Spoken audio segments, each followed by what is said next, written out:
Moy, you kena ready tau. Motor ni kalau nak repair, makan modal tau. Spare part semua kena order. Memang mahal.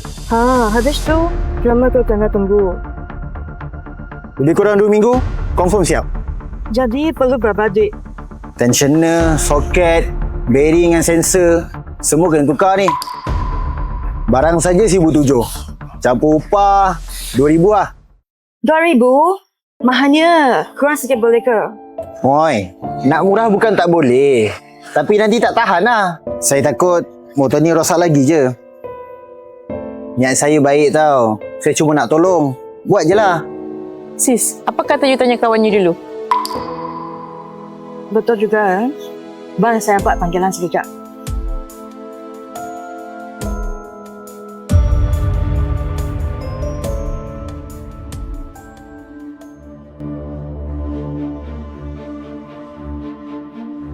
Bang, minta maaf ya. Saya rasa kita tak jadi buat lah. Boleh je. Tapi motor awak tak boleh start lah sekarang. Hah? Kenapa pula? Tadi kami datang okey je. Sis, Saya tak tahu ah. Motor ni yang tak boleh start. Macam boy, nak buat tak buat? Kalau macam tu, buat je lah. Tapi, jimat sikit boleh kah? Boleh lah. Nanti dah siap saya call awak. 2 minggu ah. Topik, you tahu tak you tengah buat apa?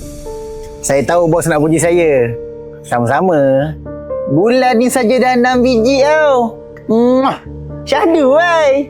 Saya tahu awak nak cari sales untuk company. Tapi cara ini tak betul tau. Tak betul? Bos. Abang macam ni. Apa beza awak dengan pomen scammer dekat luar? Saya tak kisah Motor memang tak rosak. Abang balik tau. Panggil customer datang ambil motor.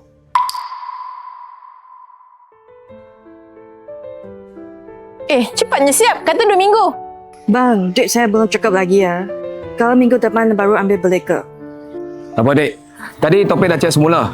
Sebenarnya, soket je yang jatuh. Dah settle dah. Betul kan, Topik? Betul-betul.